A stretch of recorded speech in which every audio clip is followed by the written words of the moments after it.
नवी मुंबईतील पाणथळ क्षेत्र वाचवण्यासाठी आता पर्यावरण प्रेमी एकवटले। नवी मुंबई आंतरराष्ट्रीय विमानतळाचं उद्घाटन पार पडल्यानंतर या विमानतळापासून 8 ते 10 किलोमीटर अंतरावर असलेल्या आणि फ्लेमिंगो पक्ष्यांच्या अधिवासाचं मुख्य केंद्र ठरलेल्या डीपीएस तसेच इतर पाणथळ क्षेत्रांना संरक्षित करू नये अशा स्वरूपाचा प्रस्ताव सिडकोनं राज्य सरकारला पाठवला असून या विरोधात पर्यावरण प्रेमींमधून तीव्र प्रतिक्रिया उमटू लागल्यात। काही महिन्यांपूर्वीच डीपीएस तलावात राज्य सरकारनं संरक्षित क्षेत्र म्हणून घोषित केलं होतं, मात्र विमानतळाच्या नावानं तलाव पाणथळ भागांचे भूखंड विकण्याचा डाव सिडकोनं आखलाय।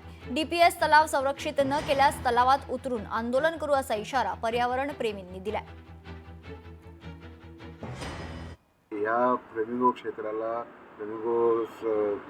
संरक्षित क्षेत्राला 12 हेक्टरची जी जागा आहे त्याला विकासासाठी मोकळा कर म्हणून त्यांनी अपील केली होती। याचा विरुद्ध आम्ही पर्यावरणवादी मुख्यमंत्री यांना पत्र लिहिलं होतं काल शनिवारी, आणि त्याचं उत्तर देताना मुख्यमंत्री तातडीने रिप्लाय दिली आणि या प्रश्नावर गंभीरतेने विचार करायला त्यांनी अर्बन नगरविकास सचिवांना सांगितले होते।